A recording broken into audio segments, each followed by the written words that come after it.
What, maybe this side or what? I mean, I don't. Maybe like here behind this.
So these are, it's sort of memorializing an outbreak of measles that happened as a result of, I don't actually, I'm not sure what his role was, but the outbreak involves a lot of deaths. So this is like 83 people who died during that outbreak.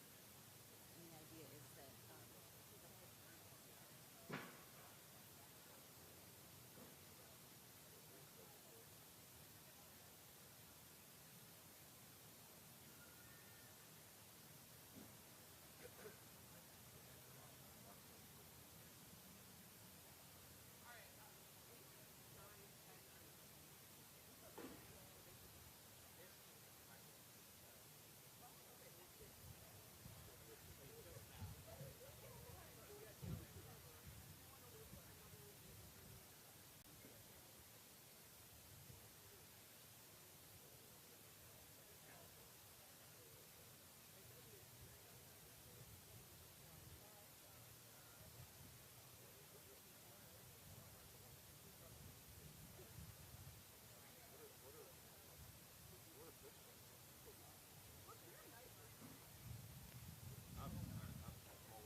Right. Let's leave that open for Senator Baldwin. Yeah.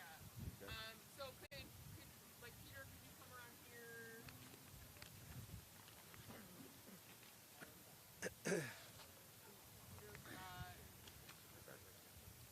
All right. Good. We're good. I think we're good. All right. This chair is for Senator Baldwin, so. All right. Into it, but we also You'll be warm again soon. Yes. All right. All right. Good morning, everybody. Thank you for coming. I want to introduce myself. I'm Brad Woodhouse. I'm the executive director of Protect Our Care. I'm not going to have a lot to say because all these folks have the receipts on RFK Jr. Not the receipts you'll hear from him today. What we know today is he's going to do what he has done in every meeting that he's had with a senator, in every media appearance, and everything out of his spokespeople's mouths ever since he's been nominated. He's going to try to gaslight enough Republican senators about his views to get to get confirmed. That's what he's going to do. We know that. We've seen it. Fox News reported it today. He's going to come in here and say, I'm not anti-vaccine, despite the fact that he said there's no vaccine that's ever been safe and effective. The fact that he said vaccines do more harm than good. He's called into question the measles vaccine, the COVID vaccine, the polio vaccine. But it's more than vaccines. He doesn't believe in infectious disease research. He wants to stop it.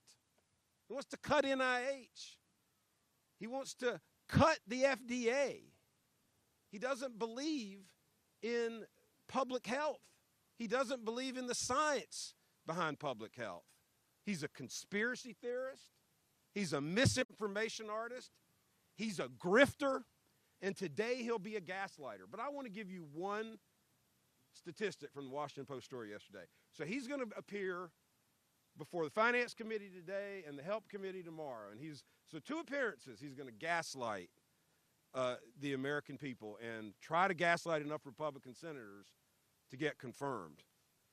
But the Washington Post found that just in recent years, he appeared 114 times in interviews and podcasts and other public appearances. 114 times he appeared spreading vaccine disinformation, saying that vaccines are dangerous, saying that they are riskier than what they do to help, that more people die from them than are saved for them. 36 times, specifically, he appeared in recent years saying that childhood vaccines lead to autism, which has been disproven, debunked, and is a conspiracy theory that only a grifter who founded his own anti-vaccine group to enrich himself, that only a grifter would do to prey on parents.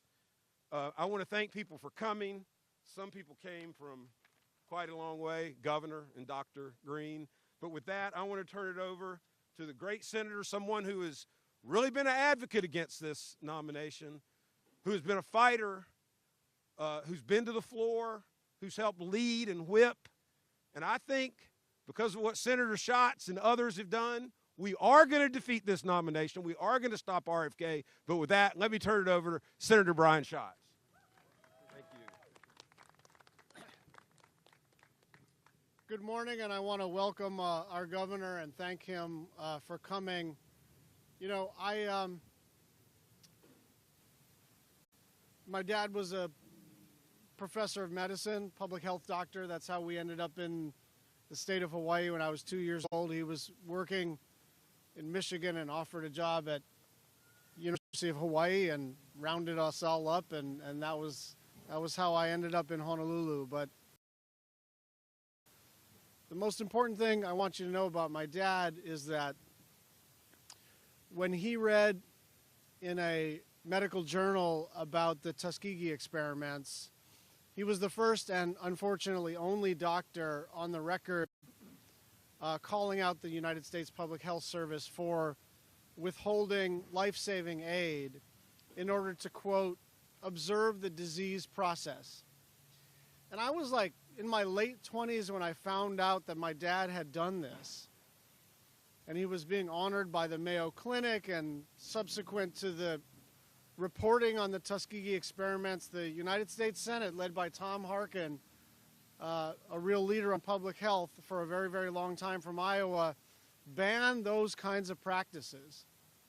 And so I filed that away under, I'm proud of my father, and I'm glad this country put that dark chapter behind us. And everybody knows the story of what happened in Samoa, and Dr. Green will, I'm sure, elucidate some of it today. But last Friday, there was additional reporting that indicated that RFK Jr. wants to conduct the Tuskegee experiments on all of us. He wants to observe the disease process population-wide. He believes that the FDA process for determining the efficacy of medicine does not reach statistical significance, and the only way to figure out whether something works or not is to administer placebos to half of the population and just see what happens. And so it was last Friday. I mean, I was already against this nomination. I don't want to act like I was undecided, but last Friday when I heard that he did that, I got a chill up and down my spine. And every time I recount it to you, I still get a chill up and down my spine to think it is more than 50 years later, and we are still fighting this fight. And so I want to thank all of you for being a part of this. I do think we have a chance. It's very unclear what will happen next in terms of Republican votes. But I believe, don't know, I believe the Democrats will be united. And I think we can defeat this nomination, not for partisan reasons, not because I particularly want to poke the president in the eye on this one, but because I truly believe that if he runs HHS, that millions will die. And without further ado, I want to welcome my good friend. Am I introducing the governor? Yes, okay. Because she's also my good friend. My good friend and someone who cares about public health in his bones, Dr. Josh Green. Woo! Woo! Aloha. So thank you, Senator.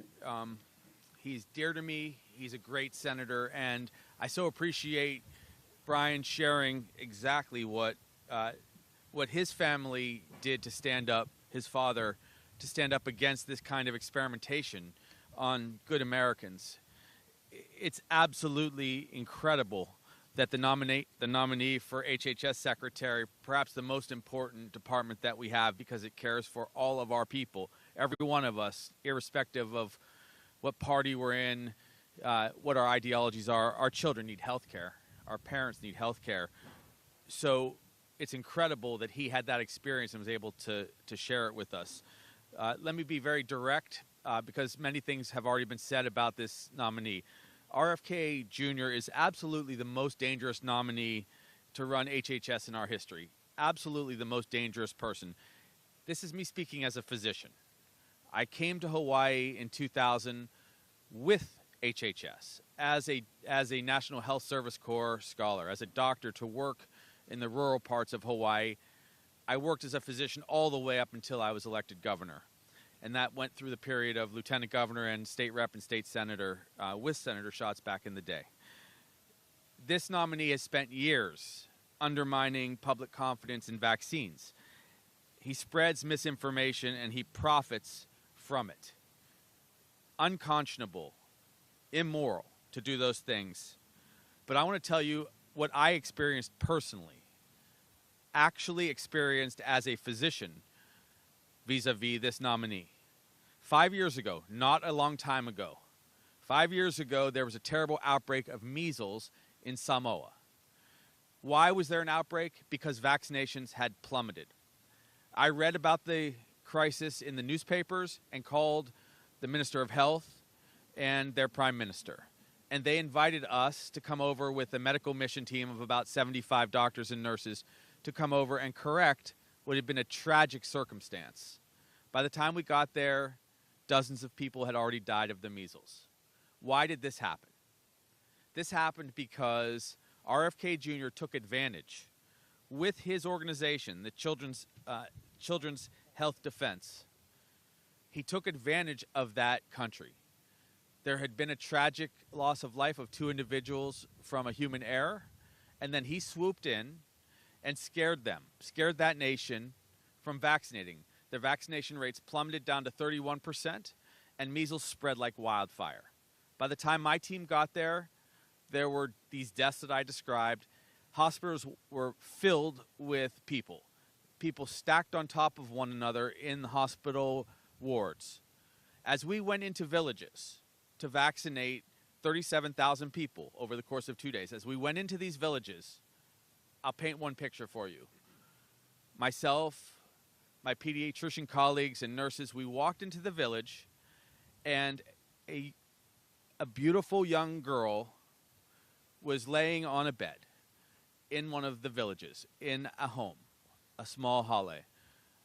We put our hands on her. She was still warm. She was still warm from the fever that had killed her, the measles and the fever that had just killed her. You could still feel the heat radiating off of her body. But when I put my stethoscope on her heart, there was no heartbeat. When I listened for her lung sounds, there was no breathing. She had just died, but was still warm. And then we mourned the loss of this beautiful girl who died because RFK Jr. and his organization scared that family and many thousands of people from being vaccinated. We moved on from her. We had a memorial service, and then we vaccinated the rest of her family in their village. If he becomes Health and Human Services Secretary, he will oversee the entirety of our national program to vaccinate children. And though he will lie today and tell people he maybe supports vaccinations, but he supports science too, what he will do is he will cast doubt on the vaccination program, as he has done for years, as he's done on television, as he has done in documentaries, as he has done in person. And it only takes a little delta, another 10 or 15% of people to not get vaccinated to cause outbreaks. And we will see that in Louisiana, and we will see that in Utah, and we will see that in Vermont. We will see that across America. This is just one reason that he will be deadly for our country. And it is, again, not partisan. This is a person who has been a Democratic candidate for president in the last 6 months. But he is dangerous beyond any expectation. So I humbly ask the Republicans and Democrats, every one of them, to vote against this nominee. He will harm children. He will put children in harm's way, the way he did in Samoa, the way he is capable of doing all across our country. So I'd humbly ask the president to withdraw this nomination. Mr. Kennedy can serve in other capacities, I'm sure, but he cannot be allowed to put our children in harm's way. I won't allow it. We have to stand up to this particular nomination and vote no. Thank you all for being here today. Thank you so much. Thank you, Dr. and Governor Green. And Dr. Green is going into the hearing room today, so if you get behind him, just remember rabbit ears. But thank you so much. I'll just say the Samoa story, I think, is the synopsis, the best example of how dangerous RFK Jr. is. So I want to thank you so much for being here. Next, I want to introduce a great senator, someone who is extremely important to protect our care, because we've done a lot of work with you here and in Wisconsin, and there's no better champion of health care in the United States Senate than Tammy Baldwin. Senator Tammy Baldwin. Thank you, and I also want to express my appreciation to Governor Green, but particularly Dr. Green in this particular case, for making your way here to share this critical story that people need to know. As some of you may know, I got into politics in the first place because of my own healthcare journey. When I was 9 years old, I had a serious childhood illness similar to spinal meningitis, which landed me in the hospital for 3 months. I carry this experience with me each and every day, and it still informs how I think about keeping Wisconsinites safe and healthy, and it informs how I approach health policy to this very day. When I was looking at RFK Jr.'s nomination, I did it through the same lens as every other nominee. Will they help or harm my constituents? And let me walk through my thinking on this one. The Department of Health and Human Services is responsible for keeping our nation healthy, charged with overseeing vaccines to stop the spread of diseases like polio and measles, spearheading life-saving research into cures for cancer, diabetes, Alzheimer's, and much more. At the core of all of this work is, of course, science. The head of the HHS must believe in science to keep people healthy and believe the experts, not conspiracy theories. Robert F. Kennedy Jr. does not meet that very simple requirement. It's not just that he doesn't believe in science and trust our experts. He actively undermines them. RFK Jr. is one of the top spreaders of misinformation about vaccines, peddling bogus conspiracy theories that these safe and effective protections for Americans are somehow harmful. In fact, he said once that no vaccine is safe and effective. Well, I'll bet the tens of millions of people who have not come down with polio or measles or mumps and many other diseases because of vaccines would beg to differ. But his dangerous theories do not stop at vaccines. He's peddled claims that Wi-Fi causes cancer. He's called life-saving research into HIV and AIDS phony and blamed school shootings on antidepressants. These theories may sound preposterous, but when we're talking about the leading health official in our country, they undercut the hard work of scientists and doctors who have dedicated their lives to keeping Americans safe and well. He's also threatened to downsize the National Institute of Health, which works every day to find life-saving breakthrough treatments and cures for cancer, Alzheimer's, and diabetes, as well as so many other illnesses that impact millions of American families. Take it from me, somebody who spent months in a hospital bed as a child. I know the consequences of not protecting our kids from serious illness. I know the toll it takes on a family, both emotionally and financially. I also know what it's like to have science-backed medicine and great health care.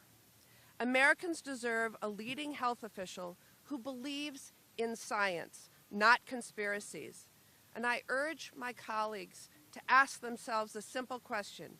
Will this nominee keep your constituents safe or hurt them? For Robert F. Kennedy Jr., I think that the answer is clear. And I urge my colleagues, all of them, on behalf of families in their state, to oppose his nomination. All right, thank you. Thank you, Senator Baldwin, and thank you for always advocating for health care and for public health. Now I want to introduce somebody that really gave me a lift during this campaign. You know, we're not, it's hard to count votes. People were holding stuff close to their vest, and at one point we had very few Democrats that had come out. And then I went online and I saw Senator Chris Murphy laying the wood to this nomination, and that's what he's going to do right now. Senator Chris Murphy. Raising expectations. That's really the worst thing you could do at a press conference. Listen, there are very few people in the United States of America who are less qualified to lead the Department of Health and Human Services than Robert F. Kennedy Jr. You could literally walk down the street and the first 100 people you'd find would be less dangerous at the head of HHS than Robert F. Kennedy Jr. Why? Not just because he is overtly hostile to vaccines, I met with him for a half an hour. It was a stunning half an hour in which he told me to my face he's not anti-vaccine. And so I read to him the litany of things he has said, like there's no safe vaccine, and then all of the individual things he said about individual vaccines and how unsafe they are. For Robert F. Kennedy Jr. to say he's not anti-vaccine, he's just pro-science, it's kind of like a pyromaniac saying, well, I'm not an arsonist, I just set fires to buildings every day, right? Right? He will get people killed. He will get people killed. And more than that, what he has shown is that he is just wildly open to believing any medical conspiracy theory that is put in front of him. Tammy told you, and others probably told you, some of the ideas he has that he defended to me in my office. The idea that guns don't have much to do with school shootings. It's really about kids getting treated for mental illness. When we treat kids for depression, that's what causes school shootings. He defended that view to me. He believes that there are chemicals in our water that turn kids gay. He defended that idea to me in our meeting. You do not want a Secretary of HHS who is going to believe on a daily basis whatever new medical conspiracy theory is popular on the internet. That's the last person you want in charge of this nation's health care. Now listen, I think the drug companies make way too much money, but I don't want to stop drug discovery in this country. What did RFK Jr. say? He said if he goes to head up the Department of Health and Human Services, he's going to tell the FDA to take a break on drug development and drug discovery for 8 years. Right? Those breakthroughs save lives. They cure diseases. And the idea that you're going to have somebody in HHS who is hostile writ large to the FDA is an abomination. And finally, don't believe for 1 second that he's going to stand up to Donald Trump on anything.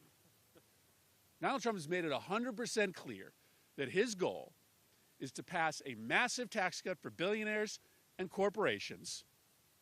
And by the way, Bobby Kennedy Jr. is one of those really rich people who will benefit from that tax cut. And he's going to pay for it by gutting Medicare, Medicaid, and health care services for the middle class. If he gets away with that, Bobby Kennedy will get a nice big tax cut and will have done nothing to stop it. So it is really important that we raise our voices today, tomorrow, and this week. We have a chance to stop this nomination.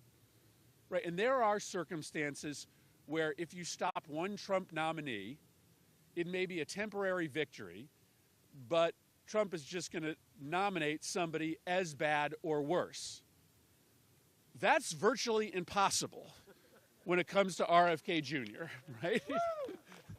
If you beat RFK Jr., the chances are you will still get somebody pretty bad, but you won't get somebody who's going to kill as many people as RFK Jr. will. So thank you for being here. Thanks to Protect Our Care for everything you do. Let's go out and sound the alarm this week and next week. Thanks, everybody. All right. Thank you, Senator Murphy. And as expected, he laid the wood to this nomination. So our next speaker knows a little bit about health care, knows a little bit about the research that goes in to infectious diseases, and knows a little bit about what NIH, CDC, and other healthcare research does for the American people, the cures that it finds, the vaccines that it creates. He represents a lot of those people. The great senator from the state of Maryland, Chris Van Hollen. Thank you, Brad. Well, thank you. Thank you, Brad. And I just want to start by thanking all of you who care about public health, who care about the future of people in our country, for being here now to raise the alarm about how RFK Jr. if he ever got close to being the Secretary of HHS, would put the American public at risk. And as you've heard and as you know, people will die. Now, I represent the great state of Maryland, which is home to the National Institutes of Health. It's home to the FDA. It's home to other federal health agencies. And we knew that public health in America and medical research in America was off to a rocky start when in the earliest days of the Trump administration, they essentially put a freeze on all communications coming out of HHS. In other words, public health warnings, trying to make sure that people were educated and informed about health threats.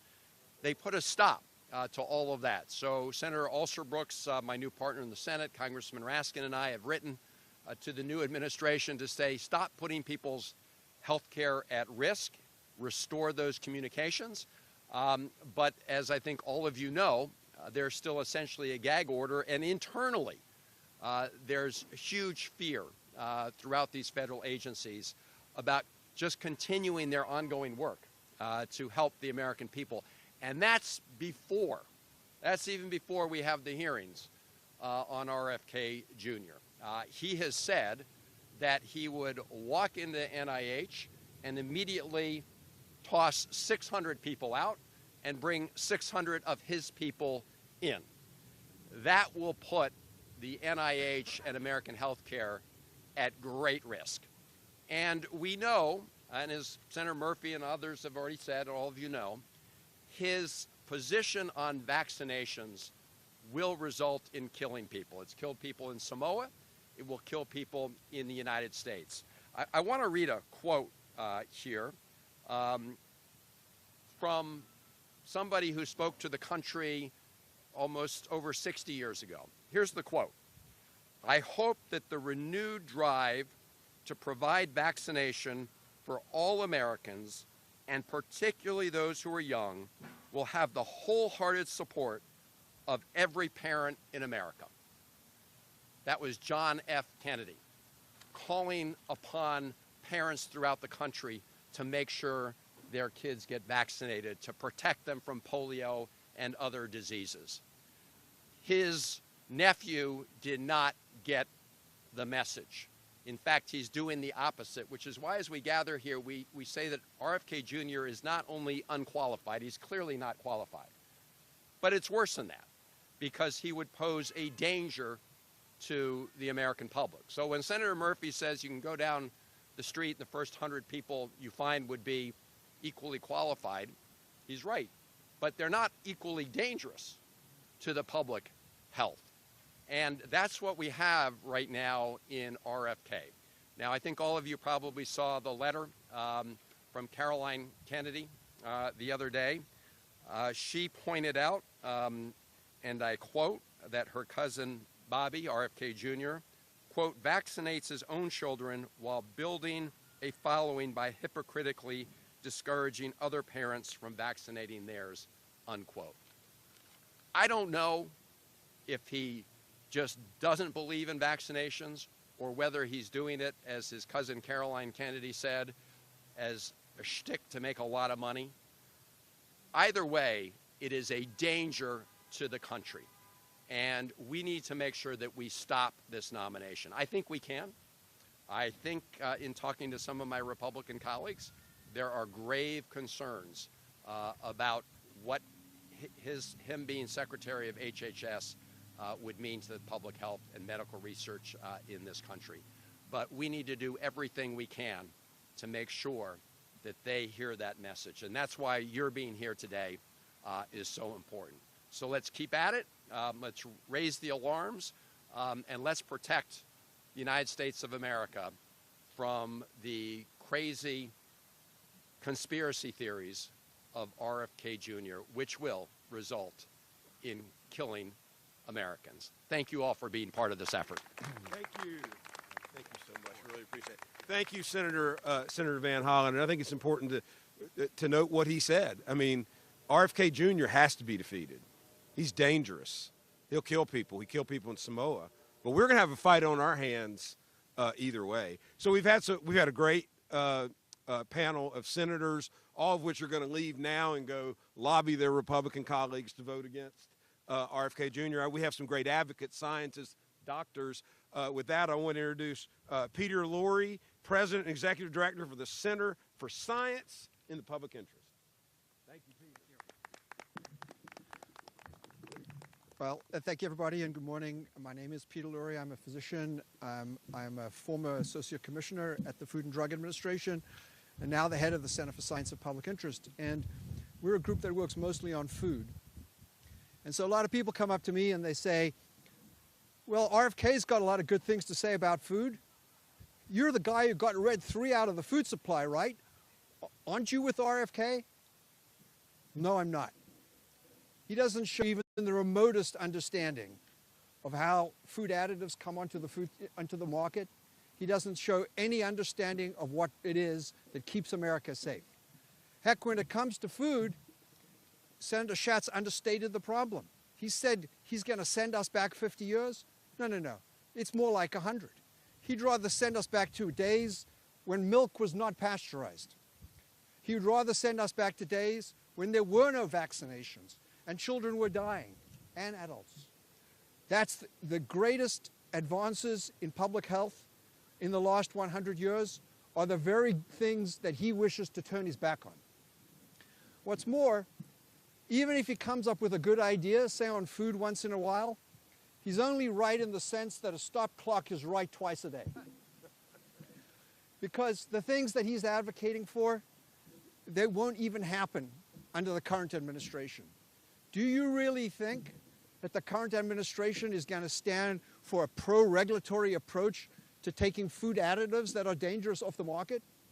Do you really think that the food industry, which overwhelmingly donated money to the Republicans in the last election, that food industry is going to stand for an attack on ultra-processed foods or on the food additives that have allowed them to make enormous profits? His bad ideas may happen, but the occasional good one will not. Now, we heard the senator say that you could find a bunch of people walking down the streets in this town who would be less dangerous to the American people than RFK. And I think that's true. Now, I'm a science guy, so I'm going to try a test. Let's see if you can get this right. Let me ask you this. Does HIV cause AIDS? Yeah, it does. Do germs cause infectious disease? They do. Do vaccines cause autism? No. Does ivermectin treat COVID? No. Do the dietary supplements that he is selling, making a buck off, have they been shown to be safe and effective by the FDA? No. You all passed the test. 5 out of 5. RFK Jr. gets a 0. That is why his appointment, his nomination needs to be turned down. Thank you. All right. Thank you, Peter. All right.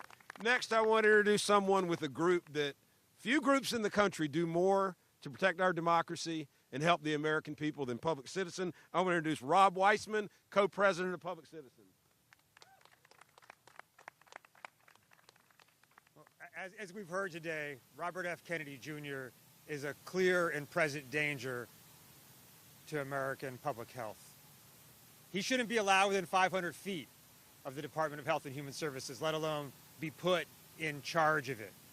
He is a conspiracist and an anti-science crusader. One thing that means is that he plays fast and loose with the truth. That's core to what he is and what he does. So when he says, I'm not anti-vaccine, there's no reason to believe him, just look at what he said. When he says, I won't come after your vaccines, no reason to believe him. But worse, not only is he going to try to do that, by spreading disbelief in science and conspiracy theories, even if he takes no regulatory measures at all, he's going to undermine public commitment to vaccination. A Robert F. Kennedy secretary will undermine our core public health institutions and undermine public belief in public health. People will die in this country and many, many more will die overseas if he is made Secretary of Health and Human Services. Robert Kennedy talks a big game on Big Pharma. Big game on Big Pharma. There is no organization that is more critical of Big Pharma than Public Citizen. So I wanted to clarify what I think it means when he is critical of Big Pharma.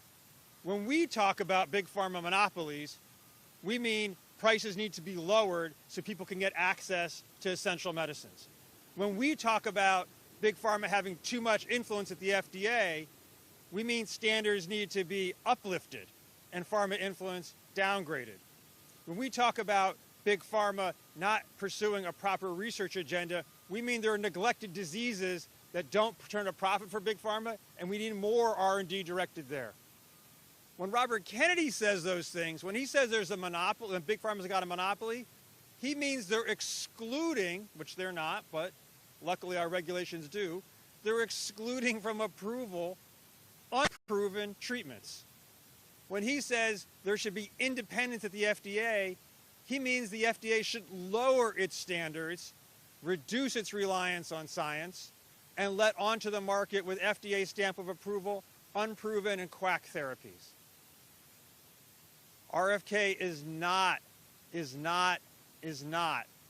an opponent of Big Pharma. He is an opponent of science. He is an opponent of public health.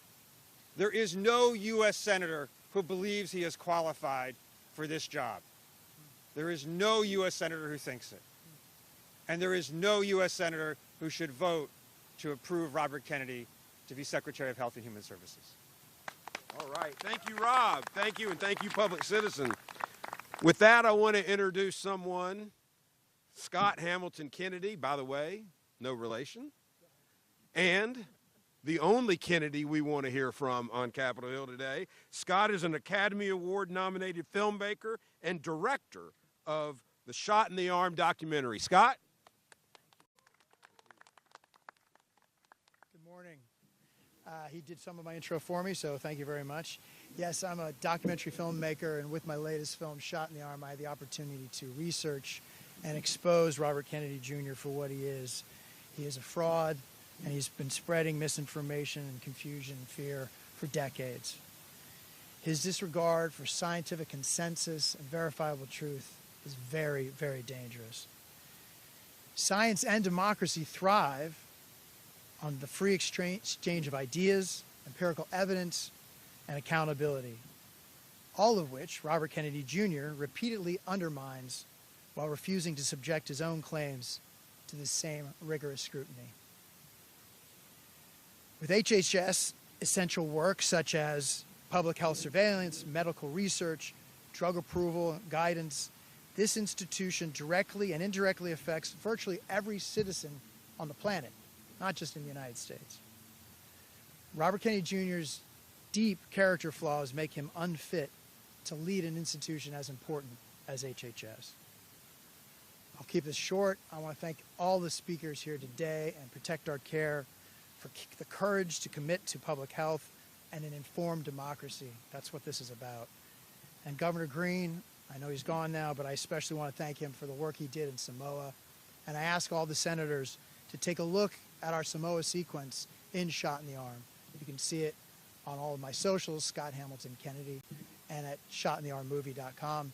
And you'll see him literally squirming and obfuscating and dodging every question and to not admit what he did in Samoa and the harms he caused. And lastly, if I still have time, I'd like to slip in a few questions for some of the senators. So, Mr. Kennedy, you've stated often that you're not anti-vax. So could you do us a simple favor and name us, hopefully plural, all of the vaccines you're for? Because if I say that I'm not anti-fruit and I can't name a piece of fruit that I like, I think I'm anti-fruit. So if he can't name a single vaccine that he says works, it's awful. And to put that in context, everyone, the World Health Organization estimates that over just the past 50 years, vaccines have saved over 54 million lives around the world. Mr. Kennedy, we just heard, well said, Peter, about his hypocrisy on pharma, that he says he's very critical of big pharma medicines. But will he show us his medicine cabinet? Or is he a hypocrite? Will he show us his receipts from to see what he and his family actually buy. I don't think he will. And lastly, he said several times that he would change his mind and admit he was wrong when presented with evidence. Simple question. Can you please share one time ever that you admitted you were wrong and you changed your mind? Robert Kennedy Jr. is not just corrupt, he is corrosive, and he must not be made head of HHS. Thank you very much. All right. Thank you, Scott. And I'm telling you, everyone, go find this clip of RFK Jr. in this documentary. Go find it. No one I've ever seen has looked more uncomfortable that wasn't in court. And they did a phenomenal job. And I wish every senator would see that clip as well. With that, I want to introduce Dr. Jan Crummas, like hummus. Dr. Jan Crummas with Doctors for America, which has been, along with Nurses for America and so many other advocates, has been in this fight with us ever since the minute this nomination was announced. Dr. Crummas? Thank you very much. And we'd like to thank Protect Our Care for giving us, practicing clinicians, the ability to speak to the American people. I am a physician, and I represent today 27,000 physicians. We represent all specialties in all states, people from all levels of training, from doctors in training to people like myself, a clinician with decades of experience. We are nonpartisan. We take no money from industry. We take only the perspective of our patients. We are at the bedside, and that's the picture we know. And our only agenda is protecting our patients. Doctors for America opposes the confirmation of Robert Kennedy as Secretary of Health and Human Services in the strongest of possible terms. We have studied and evaluated both his statements and his actions, and we have concluded that his inability to understand scientific data, that his use of a public platform over the period of 20 years jeopardized public health for his own enrichment, is disqualifying for the position that he seeks. We've read his opening statement where he talks about his good intentions, and I cannot judge and we cannot judge his intentions, but we have studied the impact of his statements and his actions on health and what is done to our patients. And what we have seen is a huge drop in vaccination rates. The last school year, 2023 to 2024, 39 states had kindergartners who had not reached the threshold of vaccination of 95%. And what does that mean? That means that the risk for an outbreak is growing by the minute. I was in Philadelphia in 1991 during that measles outbreak, and I would like to say to Senators McCormick and Fetterman, the senators from Pennsylvania, that we saw children die. Children have had encephalitis that is chronic and untreatable as a result of that outbreak. And what I will say to every senator is that the change between 1991 and 2024 is that 1 in every 6 adults in America is immunocompromised. They can be immunocompromised because of disease or because of revolutionary new treatments that we are using every day.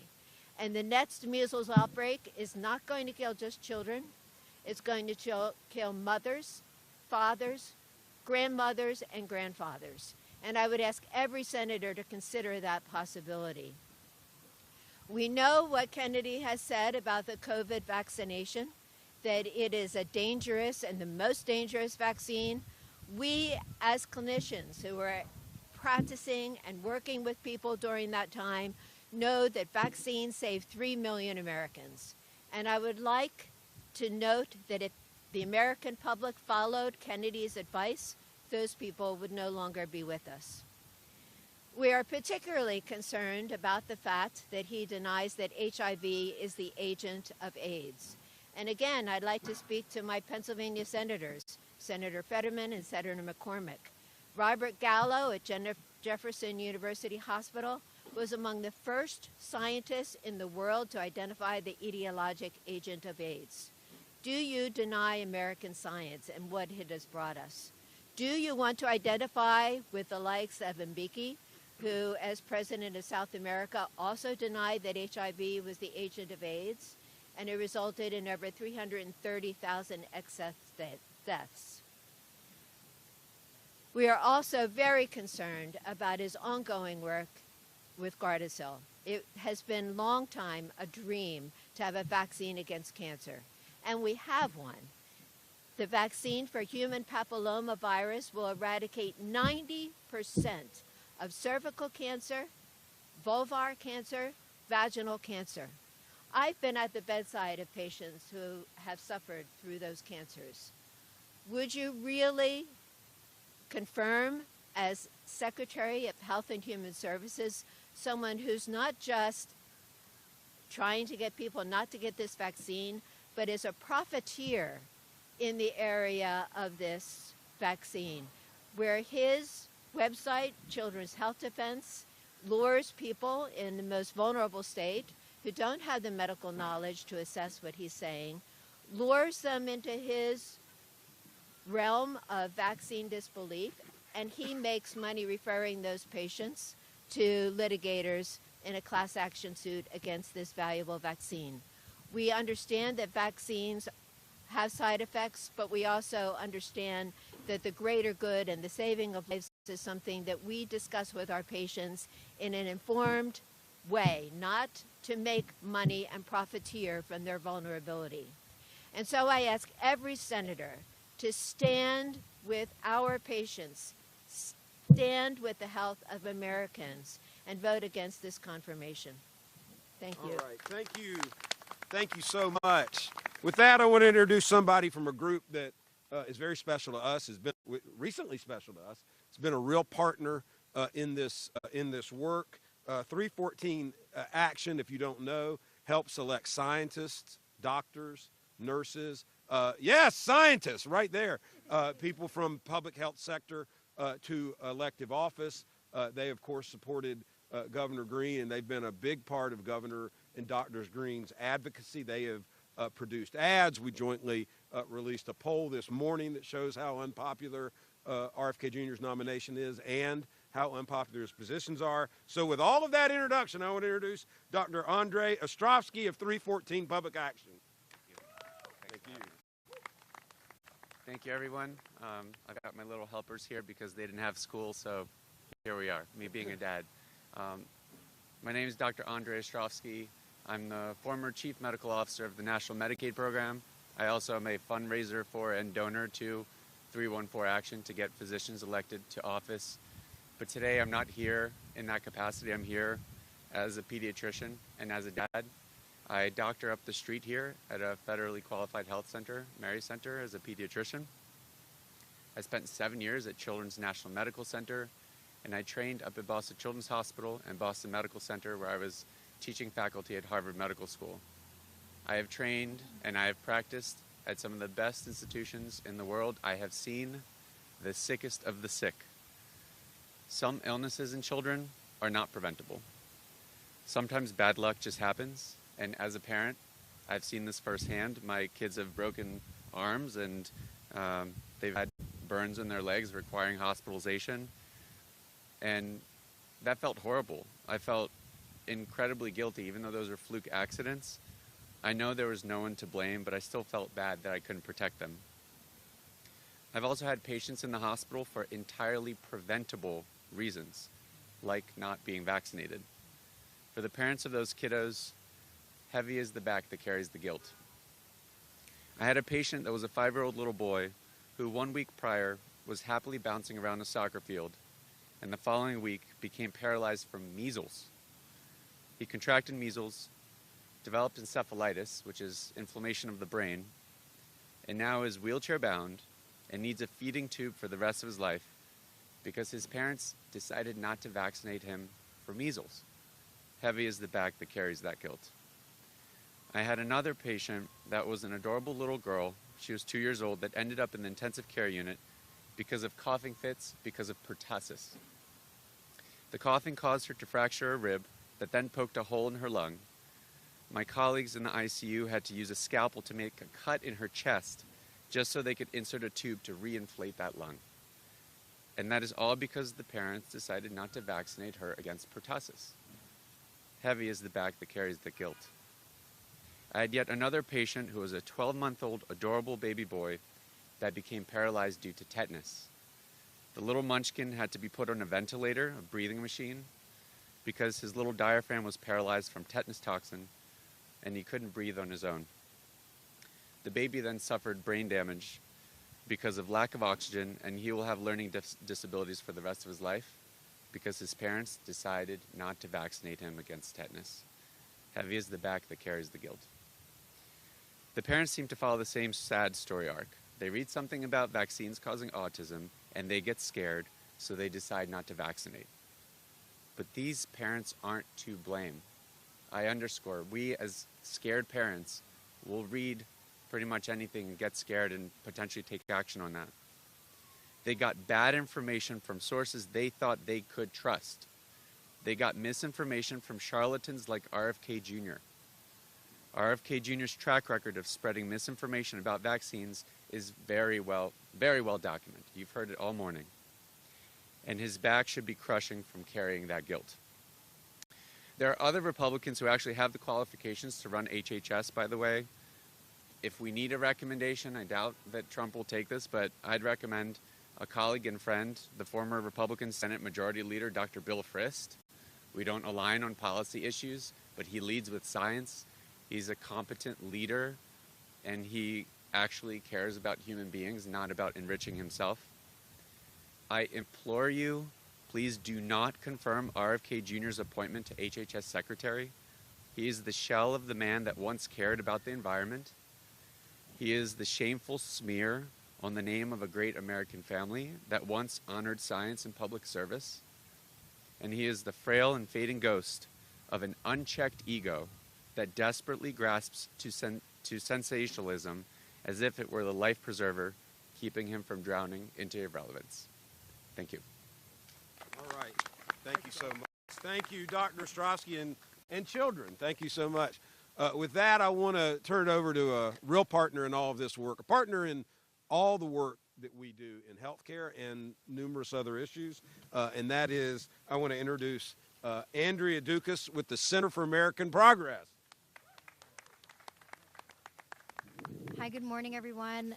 So we've heard all morning, again, about how dangerous and unqualified RFK Jr. is, uniquely unqualified RFK Jr. is for the Secretary of Health and Human Services. I am a public health professional. I've dedicated my career and my education to public health and trying to protect public health.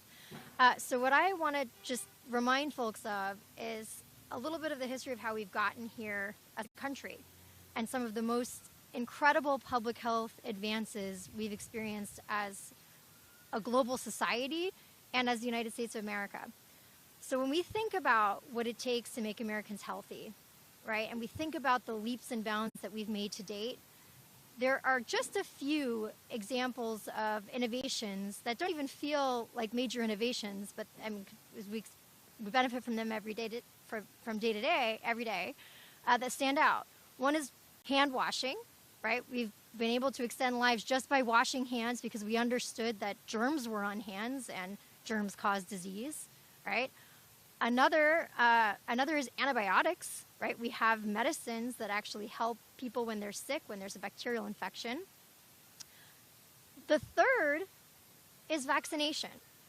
And this is a tool we've had in crude ways, for hundreds of years. When you think about American innovation and Americans' national security, you can look back to George Washington and what he did to try to inoculate troops against smallpox so that they could actually be a successful army, right? In just my lifetime, I've only been around 40 years, but in just my lifetime, we've developed vaccines against chickenpox, Gardasil, which is incredible. It gives me chills to think that we actually have a vaccination that can eliminate cervical cancer. This is incredible.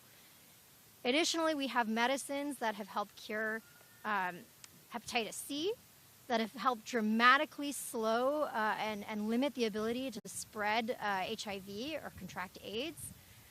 And it is so deeply personally offensive to me that the person, the best person we could have chosen to potentially lead the Department of Health and Human Services, whose job it is to keep Americans safe, is somebody who doesn't believe in any of those things.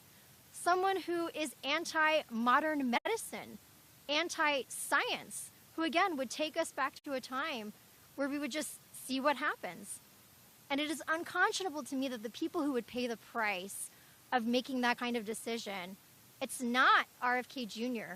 and the folks who are sort of at his echelon. It's kids. It's little kids. It's scared parents.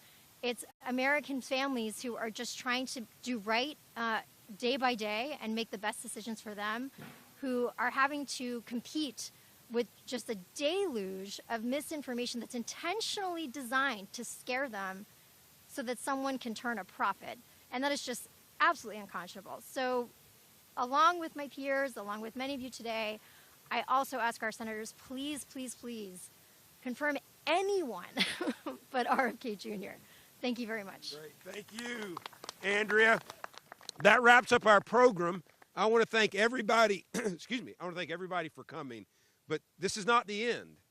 We're not at the beginning either, but there's confirmation hearing today, confirmation hearing tomorrow. There's still a vote in the Finance Committee, which we're not sure when that's going to come. And then there's a vote on the floor. And then there's the wait. If anybody was paying attention to all the stories that came out yesterday, the Washington Post story, the Wall Street Journal editorial, Rupert Murdoch doesn't want RFK Jr. To be HHS Secretary. New York Post had 3 editorials or articles yesterday. The Wall Street Journal has had numerous editorials. The Washington Post. I think that's a sign that we should wrap up. But I just want to say this. Call your senators. Every senator needs to hear from you, Democrat and Republican, but mostly obviously on the Republican side. This is what RFK Jr. did in Samoa. Don't let him do it at scale. Stop RFK. Thank you all very much.